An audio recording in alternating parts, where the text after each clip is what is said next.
Assim, eu começo essa série falando sobre maturidade, agora falando a respeito de verdade, porque são dias difíceis, dias que nós estamos olhando para aquilo, somente o que é externo.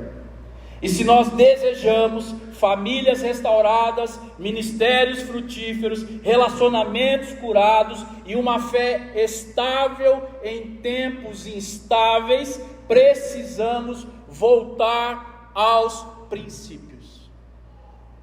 Princípio não muda, princípio não tem versão, princípio é eterno. Então vamos falar sobre verdade. Vamos falar sobre aquilo que Deus colocou para nós desde o começo. E eu espero que você esteja com o seu coração aberto, com a sua mente atenta para esse princípio da verdade, uma verdade que vive sem máscaras. Sem máscaras. E o primeiro versículo que eu quero ler com você está em Efésios, capítulo 4, verso 25. Você pode abrir, você pode acompanhar no telão se você quiser. E a gente já começa assim, Efésios 4, verso 25. Vou falar pausado para você entender. Portanto, abandonem a mentira e digam a verdade ao seu próximo, pois somos todos parte de um mesmo corpo. Quando você mente, você não mente para alguma coisa, você não mente para algo. Quando eu e você mentimos, nós mentimos para alguém. A mentira é sempre para o outro. E essa máscara que colocamos nesse mundo de aparência vale muito mais do que essência. Por isso há um movimento de pessoas procurando igrejas que sejam igrejas fiéis, honestas, que sejam bíblicas. Porque até as igrejas, o lugar onde se fala a verdade, está falando mentira. Não é essência, é aparência. E o lugar do púlpito parece um palco. E as máscaras precisam cair. Vou repetir para você: Deus não se impressiona com performance, Ele se agrada de transparência. Vou contar uma história aqui para você rápida. Um empresário, um cara bom de negócio, ele começou a prosperar bastante. Ele começou a ganhar muito dinheiro, ele ficou muito grande. E aí, como ele começou a ganhar muito dinheiro, ele ficou muito grande, ele começou a fazer coisas que não devia, ele começou a inventar coisas, ele se vestia muito bem, ele teve um discurso que as pessoas gostavam, e ele ficou muito grande, até que um dia um funcionário dele descobriu o que ele estava fazendo de errado. E aí, todo aquele império ruiu. E aí fizeram uma pergunta para ele: o que é que você sente mais agora nesse final, quando tudo acabou? Ele disse assim: não é o dinheiro que eu perdi, mas é a mentira que eu me tornei. Essa história que eu estou contando, ela é fictícia, mas essa semana você ouviu a notícia que um empresário de um banco digital, ele foi preso. O banco dele foi destituído. O Banco Central dissolveu esse banco, porque era um banco mentiroso. E tem gente até agora que não recebeu R$1. E esse empresário famoso, patrocinando um time de futebol, talvez ele se olhe no espelho hoje e pergunte: eu sou uma mentira? Ele foi preso, ele já foi solto, mas está de tornozeleira. Quem é esse homem? Quem são as pessoas? Uma vida de mentira é um castelo de cartas. E se você já fez, está na praia, chovendo, não tem o que fazer. O que a gente faz na praia quando chove? Joga dominó, vai jogar carta, né? Reclama porque está chovendo. Você faz aquele castelo com as cartas. e aquilo ali é frágil demais. Se a mesa balança, o castelo cai. Uma vida de mentira é como um castelo de cartas, uma hora vai cair porque é frágil. Uma mentira, ela pode levantar você rápido, mas só a verdade vai te manter em pé até o fim. Por isso, nós vamos acompanhar agora no texto, que eu quero que você abra em Atos 5, e você deixa aí marcado Atos 5, porque são princípios desse texto que vão nos ajudar a decidir viver sem máscaras. E essa história que nós vamos acompanhar aqui no capítulo 5, ela é o espelho da nossa alma humana. E antes do 5, talvez a gente tenha que ler o capítulo 2, do começo da igreja. Então, o 5, você põe o seu dedo aí, mas volta aí os capítulos. Atos capítulo 2, verso 42 ao 47, diz assim: todos se dedicavam de coração ao ensino dos apóstolos. Eu gosto dessa parte porque todos se dedicavam de coração, ou seja, o que era pregado, as pessoas se dedicavam. E sabe qual é a dificuldade de quem ensina e de quem prega? É não ter atenção e você ensinar e a pessoa não aprender. Por isso que algumas coisas a gente repete aqui, porque é ensino é repetição. E nesse tempo dessa igreja, é a igreja primitiva começando, a igreja de Jerusalém, eles estavam de coração, prestando atenção no ensino dos apóstolos, a comunhão, o partir do pão e a oração. Veja, é uma vida simples. Continuando, havia em todos eles profundo temor, eles temiam a Deus. E os apóstolos realizavam muitos sinais e maravilhas, haviam muitas curas, os que criam se reuniam num só lugar e compartilhavam tudo o que possuíam, vendiam propriedades e bens e repartiam dinheiro com os necessitados, adoravam juntos no templo, diariamente se reuniam nos lares para comer e partir o pão com alegria e generosidade, sempre louvando a Deus e desfrutando a simpatia de todo o povo. Em cada dia o Senhor lhes acrescentava aqueles que iam sendo salvos. Perceba uma coisa, há uma comunidade se relacionando de uma forma maravilhosa. Ninguém tinha necessidade, porque onde tivesse necessidade, a ajuda chegava.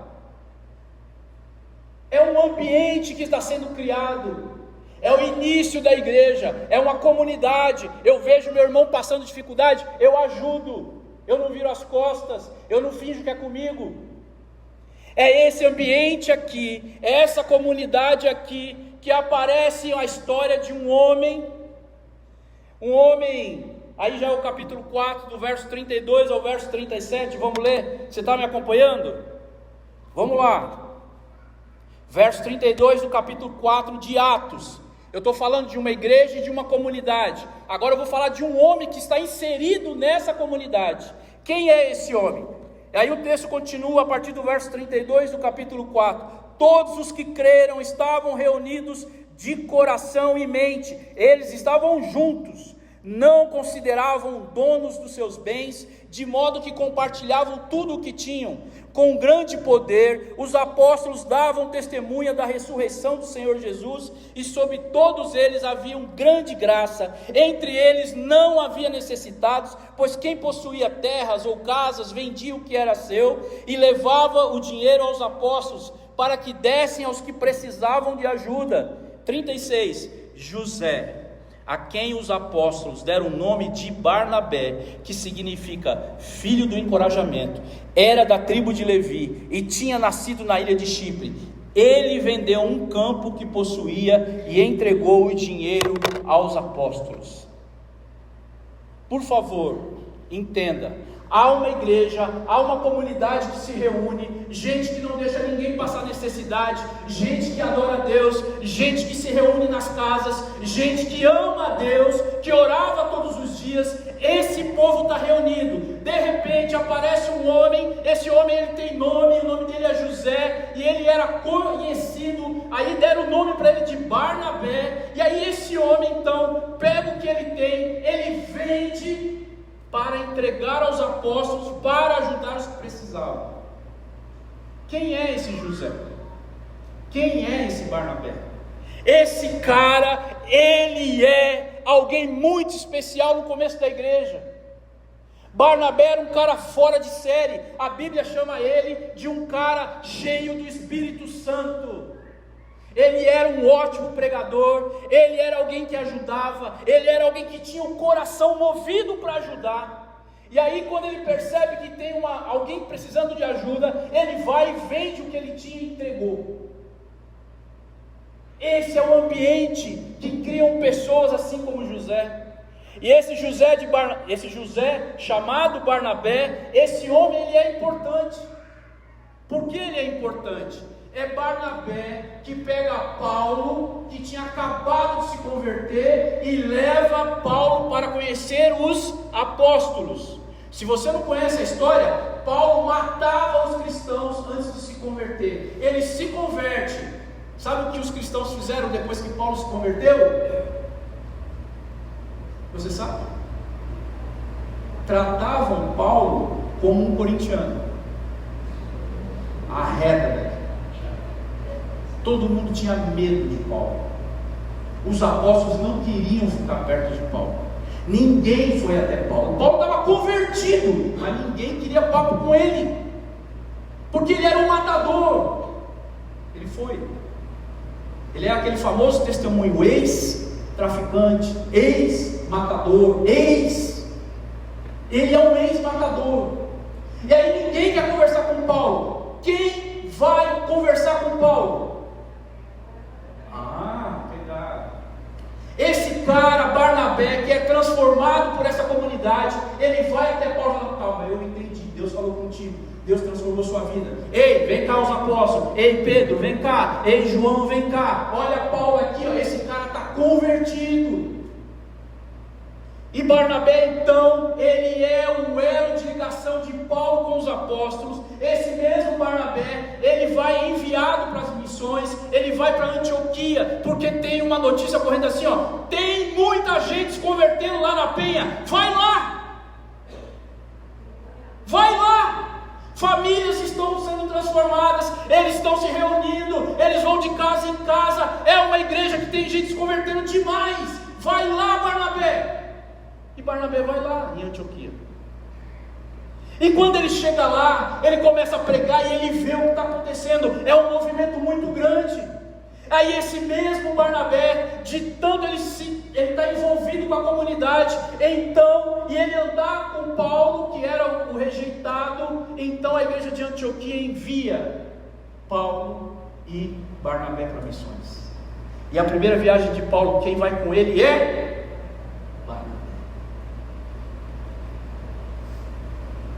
ele é separado para as missões. E quando eles estão nas cidades de Listra e Derbe, começam a acontecer milagres. E eles estão orando e as coisas estão acontecendo. E aí quando eles oram, Paulo e Barnabé, as pessoas da cidade acham que eles são deuses. Tem gente que confunde Barnabé com Zeus. Está escrito em Atos. As pessoas estão achando que Barnabé é Zeus. E o Zeus grego faz a referência a Deus. Barnabé é Deus. Olha a qualidade que esse homem tinha. E esse mesmo Barnabé, é ele junto com Paulo que vai combater uma prática da circuncisão, que é um retrocesso na igreja de Jerusalém, porque Pedro também está patrocinando isso, sobre a circuncisão. E aí Paulo e Barnabé vão dizer: ei, para com isso. Os atos e os ritos judaicos não são para o cristianismo. Eles repreendem a Pedro. E tem igreja evangélica hoje, cheio de adereços judaizantes. Paulo já combatia no primeiro século. Se você entrar numa igreja cristã evangélica e você vê um pastor vestido igual um rabino, cuidado, Cuidado.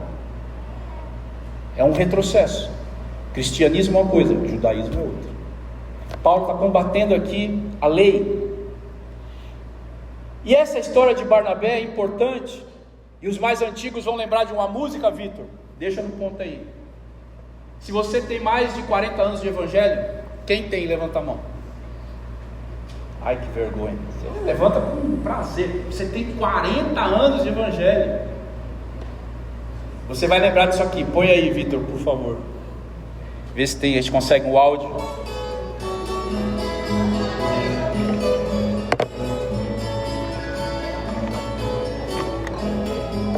Tá achando que é Chitãozinho Chororó, não?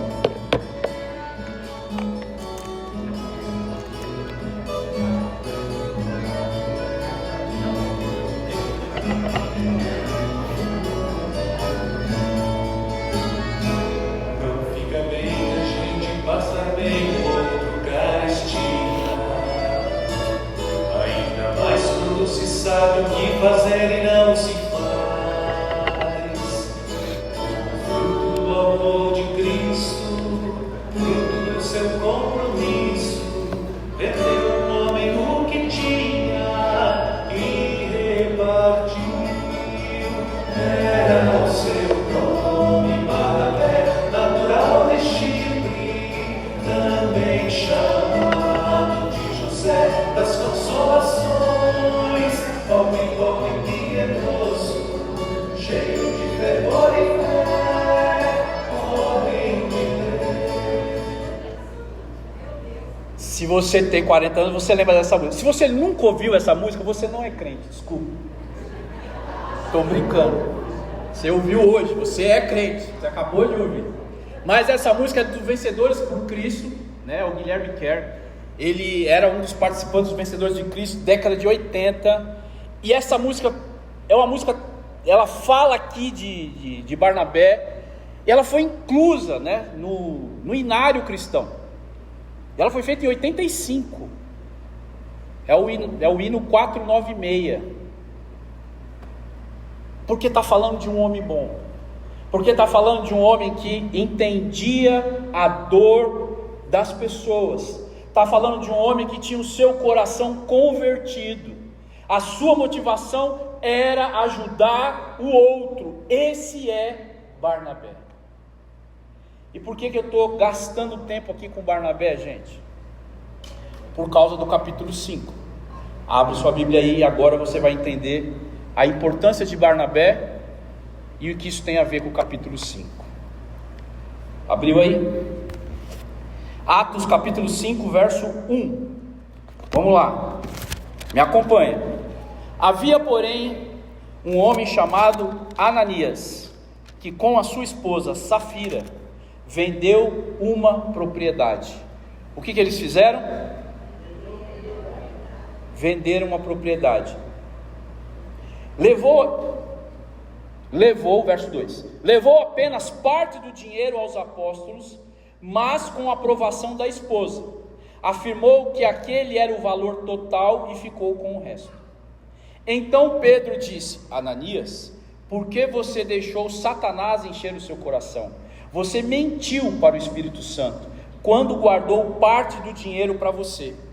A propriedade era sua, para vender ou não, como quisesse. E depois de vendê-la, o dinheiro também era seu, para entregar ou não. Como pôde fazer uma coisa dessas? Você não mentiu para nós, mas para Deus. Assim que Ananias ouviu estas palavras, caiu no chão e morreu. Um grande temor se apoderou de todos que souberam o que havia acontecido. Então alguns jovens se levantaram,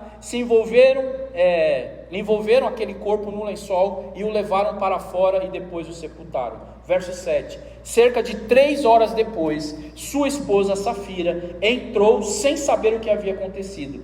Pedro lhe perguntou: foi esse o valor que você e seu marido receberam pelo terreno? E ela respondeu: sim, foi esse o valor. Então Pedro disse: como vocês puderam conspirar para pôr à prova o Espírito do Senhor? Vejam, os jovens que sepultaram seu marido estão logo ali, perto da porta, e também levarão você. No mesmo instante, ela caiu no chão e morreu. Quando os jovens entraram e viram que ela estava morta, levaram o seu corpo para fora e o sepultaram ao lado de seu marido. Um grande temor se apoderou de toda a igreja e todos os que souberam deste acontecimento. Qual é a relação de Barnabé com essa história? É uma relação igual. Barnabé, ele vende o que ele tinha para abençoar outros. O casal vende o que eles tinham para parecer que eles queriam ajudar os outros. Você está percebendo a diferença? Barnabé, ele foi conduzido nesse mesmo ambiente de comunidade para abençoar outra pessoa. Aquele casal pareceu fazer o que Barnabé fez. Só que há uma diferença aí. O que Barnabé fez, ele fez da sua essência. Barnabé não tinha máscaras, mas não se sabe por que Ananias e Safira eram dois mascarados dentro da igreja.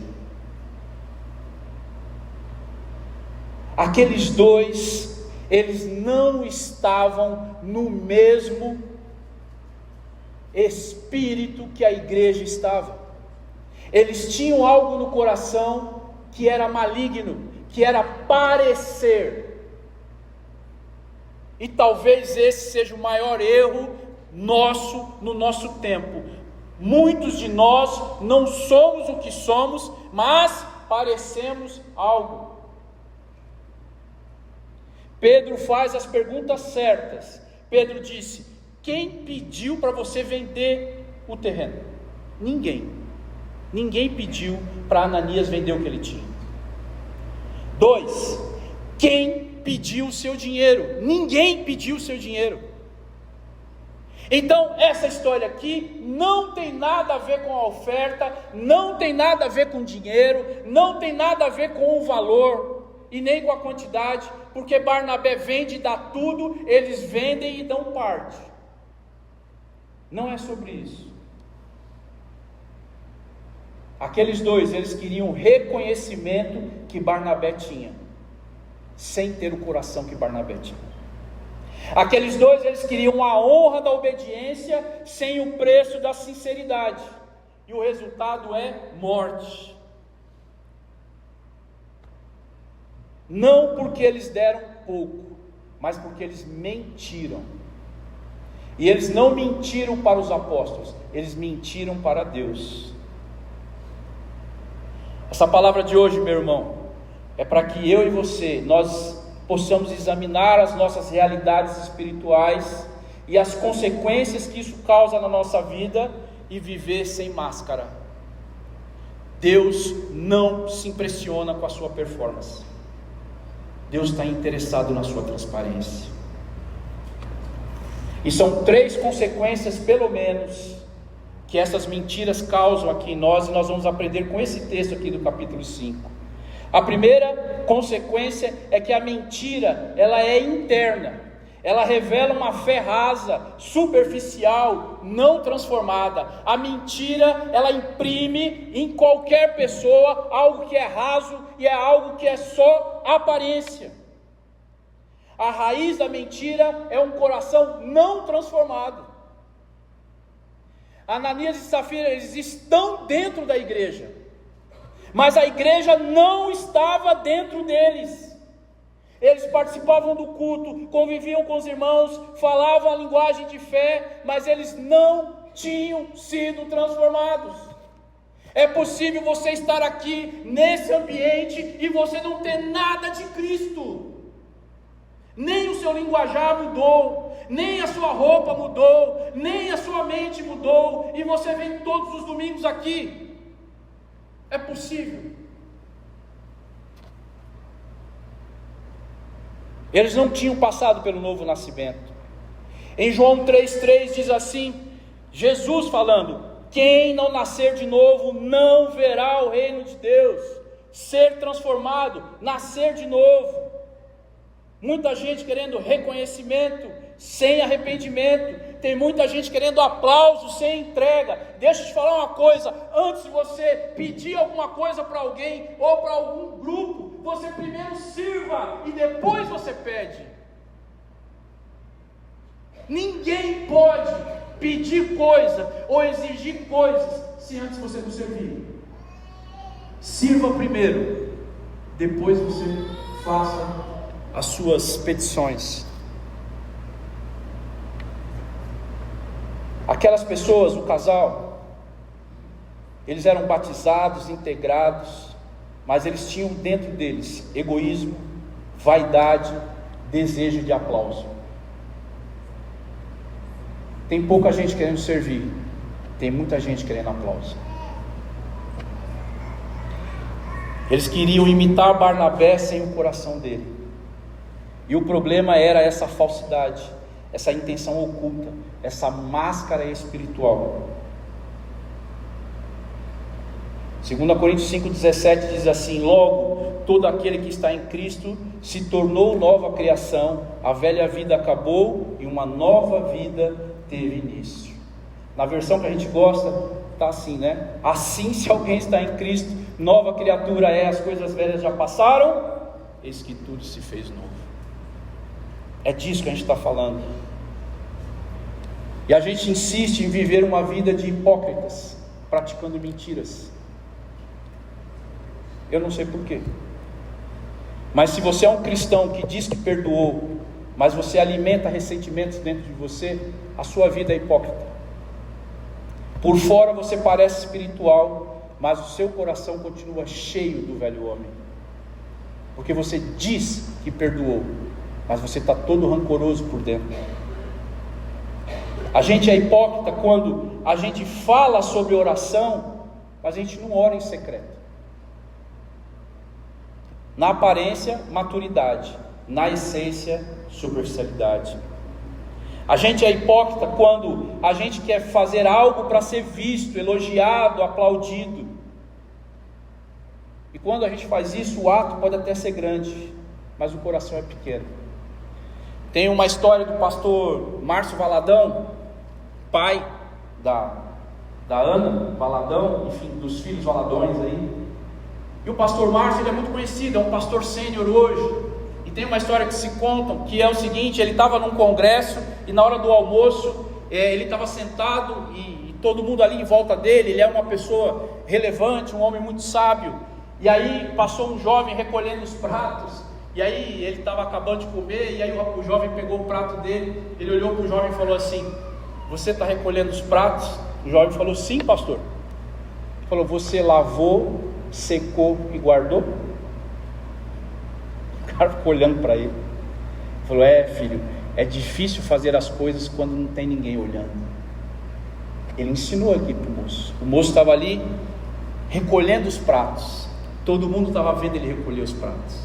E aí o pastor disse: quando você estiver recolhendo os pratos, lavando os pratos, secando os pratos e guardando os pratos, que é quando ninguém está vendo, aí ok, seu coração está no modo correto.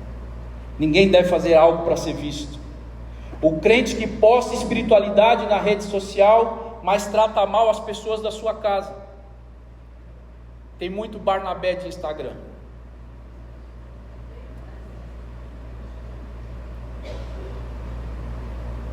Mas na vida real é um Ananias, cheio de segundas intenções.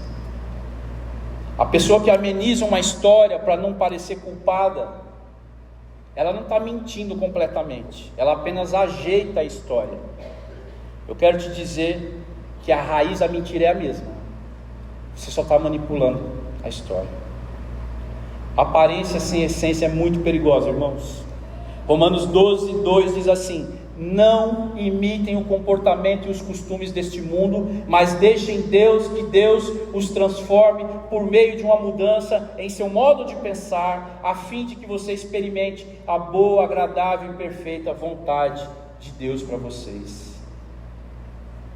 Hipocrisia é tentar fazer as pessoas acreditarem que nós somos melhores ou mais espirituais do que realmente somos. Isso é uma máscara. E essa máscara precisa cair. O nome de Ananias tem um significado interessante. O nome de Ananias significa Deus gracioso. Mas ele descobriu que Deus é graça, mas Deus também é santo. Não se iluda. Deus é amor, Deus é graça, Deus é longânimo, mas Deus é justiça. A esposa, Safira, o significado do nome dela é bela, mas o pecado transformou aquela beleza em algo muito, muito, muito feio. A mentira é o disfarce da carne, meu irmão, e ela precisa ser crucificada. Amém? Nossa vida ela naufraga quando nós exageramos as histórias.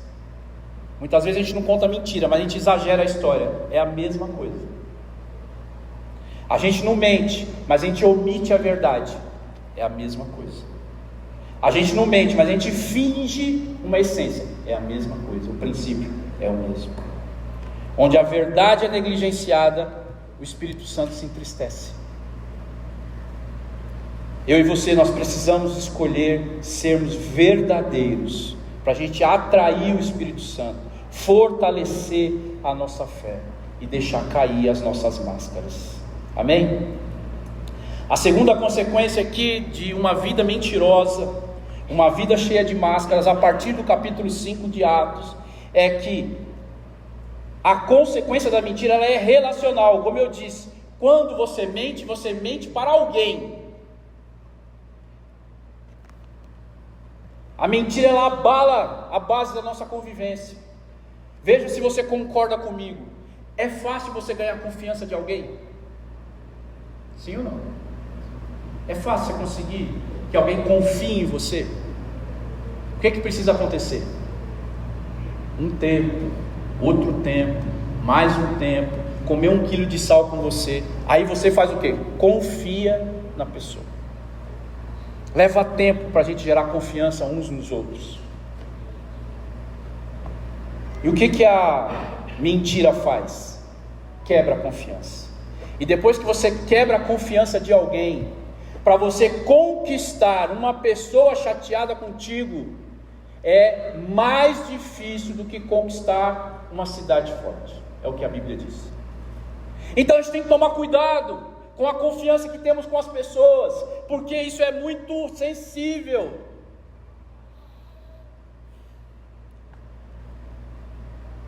A verdade ela constrói coisas, a mentira ela corrói coisas. Colossenses 3:9: não mintais uns aos outros, pois vocês se despiram da sua antiga natureza e de todas as suas práticas perversas. Aqui no Brasil, a mentira é tratada como brincadeira. Nós temos um dia que comemora o quê? A mentira. Isso é totalmente contra o Evangelho, é totalmente contra o cristianismo. A gente tem um dia que celebra a mentira, só o Brasil. A mentira é um câncer para relacionamentos, porque ela destrói a confiança. Não brinque com a mentira. Não digo a mentira nem por brincadeira. Quando maridos e esposas, pais e filhos se acostumam com meias verdades. O que são meias verdades? São expressões como essa aqui, ó. Não precisa saber disso agora. Você está omitindo. Isso é mentira. Eu só omiti para evitar um problema. Quando isso começa a acontecer na sua casa, Deus começa a se afastar. O Espírito Santo, ele é o Espírito da verdade. Onde tem meia verdade, tem mentira. E quando tem meia verdade, tem mentira, o Espírito Santo vai embora. Quando vier o Espírito da verdade, ele os conduzirá a toda a verdade. Não falará por si mesmo, mas lhes dirá o que ouviu e lhes anunciará o que ainda está para acontecer. João 16:13, é Jesus falando sobre o Espírito Santo. Ele é o Espírito da verdade. Eu não estou entendendo, então eu vou ser mais claro com você. Quando o marido diz assim, não aconteceu nada. Os maridos são bons para falar isso. O que está acontecendo? Nada. Está acontecendo alguma coisa. Ele está escondendo ou uma conversa, ou ele está escondendo um gasto, ou ele está escondendo um contato ou intenções. Isso não é um adultério ainda, mas já rompeu o quê? A confiança. Quando a esposa finge que está tudo bem para evitar o confronto, a discussão, mas ela guarda a mágoa no coração, essa falta de transparência, ela envenena a alma. Você começa a destruir um casamento quando as verdades não são ditas. Quando um filho mente sobre a nota da escola, um horário ou o amigo, porque ele quer evitar a consequência. Sabe o que ele está fazendo? Ele está protegendo a liberdade dele, mas ele está destruindo a confiança da sua família, dos seus pais. Quando os membros da igreja exageram nos testemunhos, inventam justificativas para omitir os erros, isso pode até impressionar as pessoas, mas isso está entristecendo o Espírito Santo, porque não há verdade ali. E todo bom crente sabe que a mentira, ela tem um pai. João 8,44, que diz assim: pois são filhos de seu pai, o diabo, e gostam de fazer as coisas perversas que ele deseja. Ele foi assassino desde o princípio, sempre odiou a verdade, pois não há verdade alguma nele. Quando ele mente, age de acordo com seu caráter, pois é mentiroso e pai da mentira. Todas as vezes que você conta uma mentira, você troca de pai. Você gostaria de ter como pai o diabo? Ele é o pai da mentira. Seja a sua mentira grande ou pequena, elas têm a mesma raiz, têm origem na mesma fonte espiritual, porque o diabo, ele é o pai da mentira. Quando eu digo uma mentira, eu estou falando a língua do inimigo. E aí, o nosso dia a dia, ele é assim. Muitas vezes nós mentimos para não magoar alguém. Isso é correto? Parece bondade, mas é medo. E o medo nunca constrói bons relacionamentos. Quando mentimos para não perder o emprego, para não perder o ministério ou a confiança, aparentemente você está protegendo, mas espiritualmente você está se aproximando do pai da mentira. Quando nós mentimos para evitar um confronto necessário, à primeira vista parece manter a paz, mas é uma paz superficial. A verdade, mesmo quando firme, ela é um instrumento de cura. Não fuja de conversas difíceis.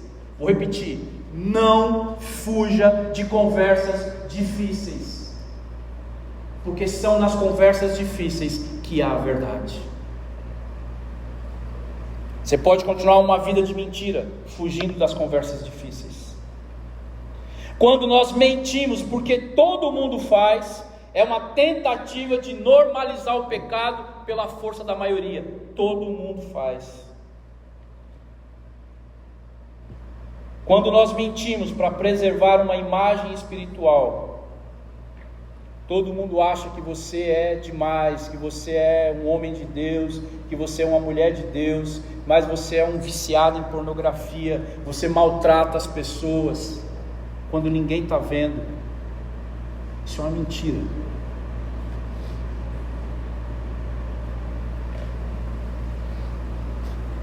Mentimos para nós mesmos. Há uma cultura da verdade, que essa sim gera paz. A mentira, ela pode parecer resolver algo rápido, mas ela sempre cria feridas longas. Muitas vezes nós estamos tratando com problemas que são mentiras de anos.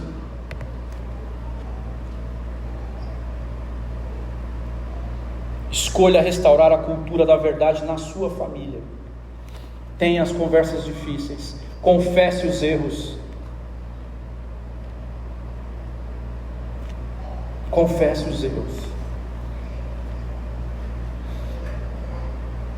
E aí, continuando aqui, a mentira, ela rompe a comunhão com Deus e ela falsifica a obra do Espírito. Como eu disse, aquela igreja tinha um ambiente onde todo mundo ali se ajudava, onde todo mundo se reunia, onde todo mundo orava, mas aquele casal quebra essa unidade com a sua mentira, porque Ananias e Safira, eles não têm o coração para abençoar, eles têm uma imagem para zelar. Meu irmão, em nome de Jesus, joga fora hoje essa imagem que você está deixando como estimação sua. Seja verdadeiro com a sua família, seja verdadeiro com quem ama, seja verdadeiro com quem anda contigo. A mentira, ela é um ataque direto à natureza de Deus. Deus é verdade. A palavra, ela é clara. Sujeitai-vos, pois, a Deus, resisti ao diabo e ele fugirá de vós. Manda a mentira embora da sua vida. A mentira, ela rompe a presença de Deus, porque assim como Ananias, ele mente, ele morre, ele perde a presença de Deus. Quem vive na mentira não tem Deus, quem vive na mentira não tem o Espírito Santo. A mentira, ela é uma brecha espiritual na sua vida.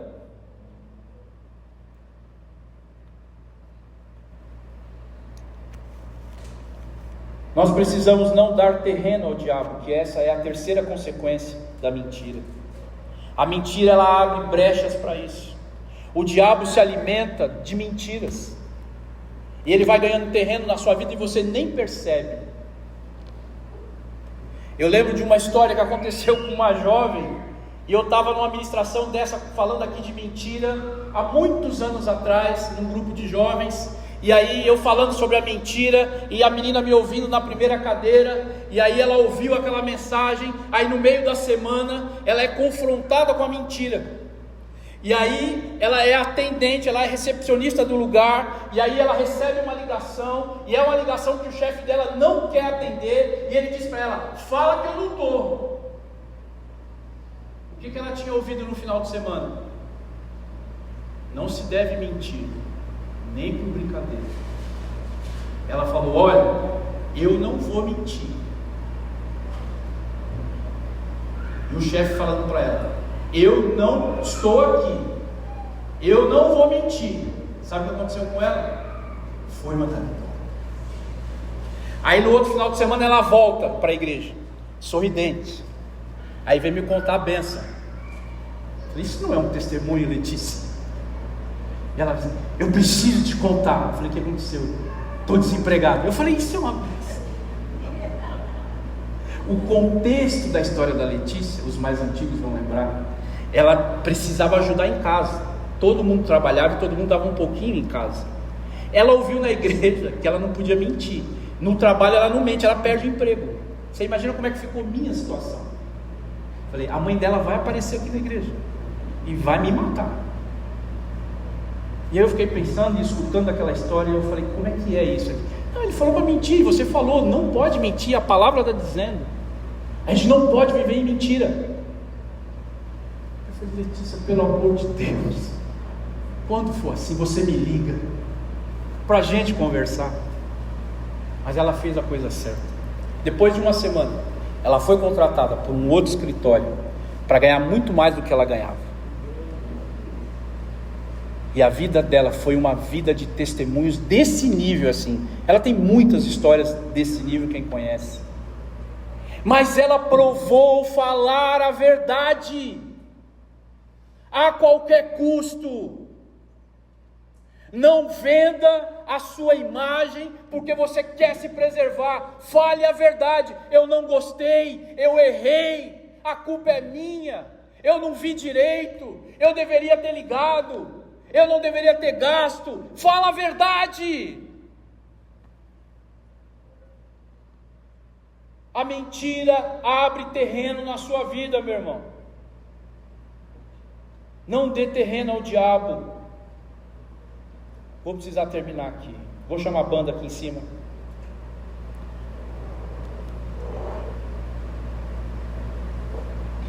A verdade, na nossa vida faz com que as nossas máscaras caiam. E eu preciso dizer para você que a mentira é um veneno lento. Você vai mentir e não vai acontecer nada. Você mente para sua esposa, ninguém fica sabendo.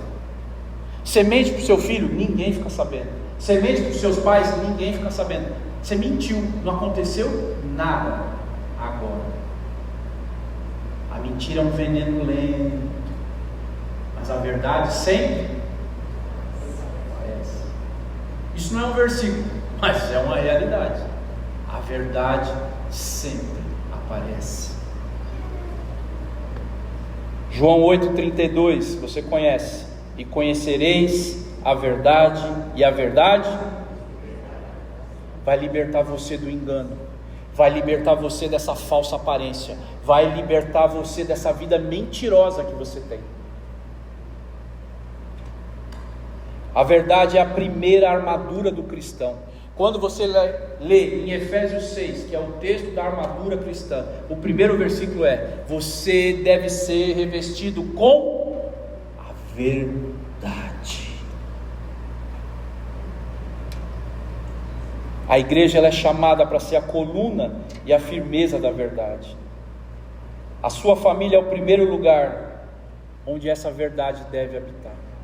Se tiver mentira na sua casa, ela tem uma grande possibilidade de cair. Viver na verdade pode custar caro, mas a mentira sempre vai custar mais, meu irmão. Por isso que hoje é o tempo da gente viver não na aparência, mas na essência. Às vezes, quando a gente precisa falar a verdade, ser sincero, você se rebaixa. Você precisa admitir que você não é tão bom assim. Você precisa admitir que você não é tão graciosa assim. Você precisa admitir que você não é tão espiritual. Mesmo que isso, no ouvido da pessoa que está ouvindo, possa dizer assim: nossa, eu achei que ele era mais, eu achei que ela era mais. Você diminui. E é sobre isso que a gente está falando.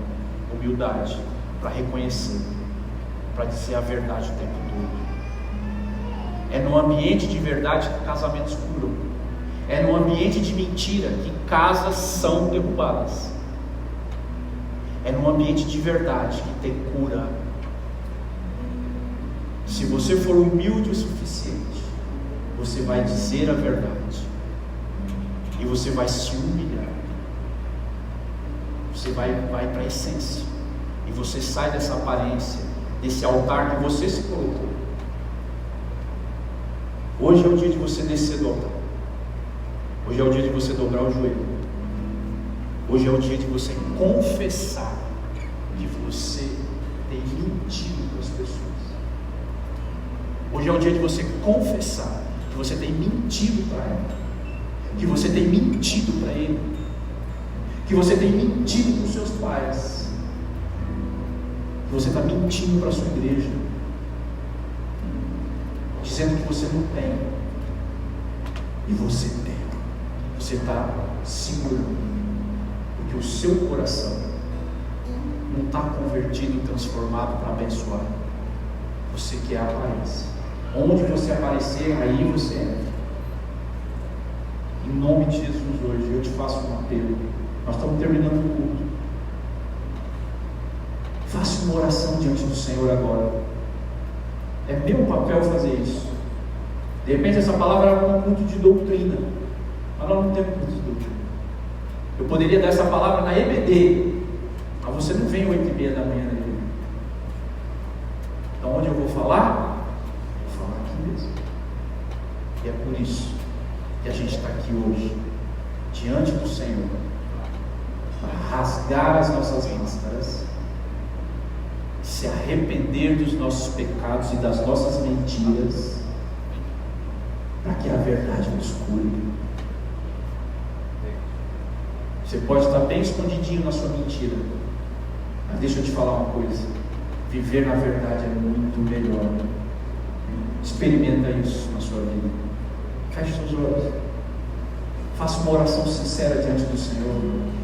Uma oração com as suas palavras. Talvez a sua primeira oração tenha que ser: Senhor, eu me arrependo. Eu me envergonho. Senhor, eu não queria ter falado daquela maneira. Senhor, eu não deveria ter aumentado aquela história. Senhor, eu não deveria ter me escondido. Senhor, eu não deveria ter colocado a culpa no outro, e a culpa foi minha. Mas para proteger a minha imagem, eu coloquei a culpa no outro. E tem gente sofrendo no seu lugar porque você mentiu. Isso é muito sério. Talvez você esteja pensando que as coisas na sua casa estão desmoronando porque você destruiu a confiança. Esse mesmo Deus que matou Ananias e Safira é o mesmo Deus que transformou a vida de Pedro, que também mentiu. Quando perguntaram para ele: você conhece o mestre? Ele mentiu, disse: eu não conheço. Mas Pedro buscou o arrependimento, ele foi transformado, e Cristo, através da verdade, o transformou e trouxe vida. Assim como Pedro, eu e você, nós temos a chance de dobrar o nosso joelho e dizer: Senhor, me perdoa, porque eu sou um mentiroso. Eu brinco com as coisas, eu invento coisas, eu aumento histórias, eu omito detalhes, eu estou viciado nisso. Me ajuda, Senhor. Eu quero ser verdadeiro, eu quero falar a verdade em amor, eu quero ser alguém transformado pela Tua palavra. Enquanto você ora, nós vamos cantar a essência da adoração. A essência é o que é verdadeiro, a essência é o que é real, a essência não tem camuflagem, não tem aparência. Não estou querendo constranger você, mas em nome de Jesus, faça uma oração sincera diante do Senhor enquanto a gente canta. Talvez Deus não precise te expor aqui como Ananias e Safira, chamar você aqui na frente, mas Deus quer matar a mentira que está aí dentro. Ele é poderoso para fazer isso. Se houver arrependimento hoje no seu coração, uma vida de mentira pode acabar hoje. Mentiras pequenas, mentiras médias, mentiras grandes, mentiras, dissimulações, aparências, essas coisas podem cair por terra hoje, se você for sincero. Se você quiser receber essa oração aí no seu lugar, como eu falei, eu não vou te expor, mas o Espírito Santo vai te constranger a você sair dessa vida hoje, em nome de Jesus. Feche seus olhos, eu quero orar por você.